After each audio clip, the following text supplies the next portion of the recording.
The Witcher 3 appears to have been downgraded from the original marketing expectations. Comment with what you think down below, but first, my opinion. I'm Tarmack and this is Feature Creep.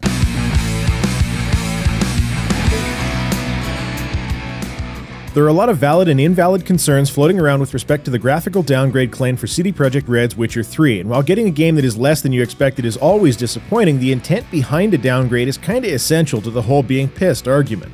Imagine for a moment, if you will, the starving indie developer. He or she talks to the media about some of the exciting things that they have planned, but when the release is finally ready, only half are there because the dev needed to push the game out so they could get some sales and not have to pick up a part-time job to eat.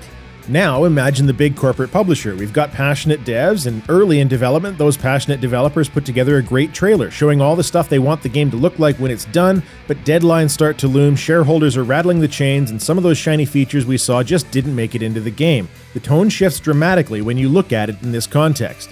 Unfortunately, in this instance, that expectation was set by CDProjekt Red, which has increased the ability for players to claim grumpiness. If a game comes out and you buy it sight unseen expecting a great title and it turns out to be crap, you really only have yourself to blame for your expectations. But with The Witcher, we've got a number of past trailers which do rather clearly have a disparity in graphical fidelity compared to the release version of the game.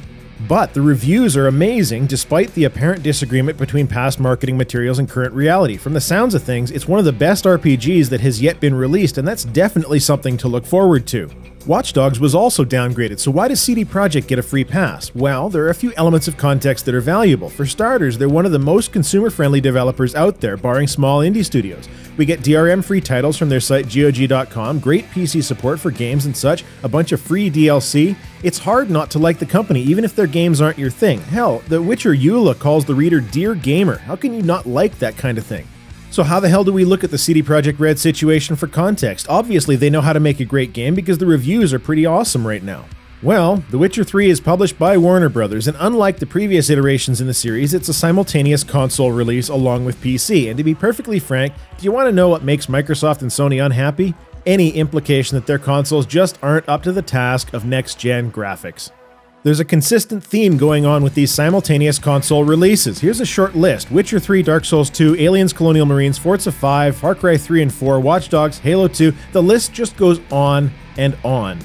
Now take a look through a nice list of PC-only titles and let me know if you find any that are claimed to have been downgraded. You won't find much. Now granted, there aren't that many PC-only titles, though there are certainly a fair few that at least released on PC first.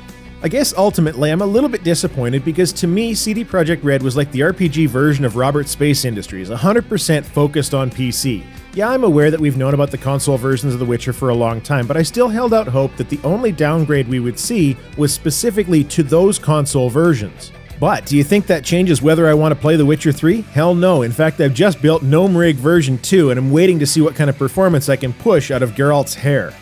It's a fool's hope that the console generation ends quicker than the last one did, but it's really frustrating as a PC gamer first and foremost to see potential squandered. Make no mistake, these games are being downgraded primarily because the consoles can't handle it. It's not as simple as just dropping a bit of texture quality, and it's the console version that must meet its certification, as nobody certifies games for PC. So it leaves the developer between a rock and a hard place, and ignoring the consoles is leaving a hell of a lot of potential money on the table.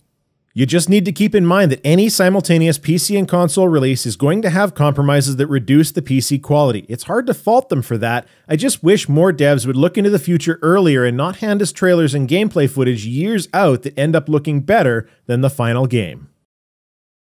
So, what do you think about The Witcher 3 downgrade gate? Let's discuss it. Feature Creep is back on its regular Monday schedule after my 2-week hiatus, so subscribe if you enjoyed it. That's all I have to say. Tarmack out.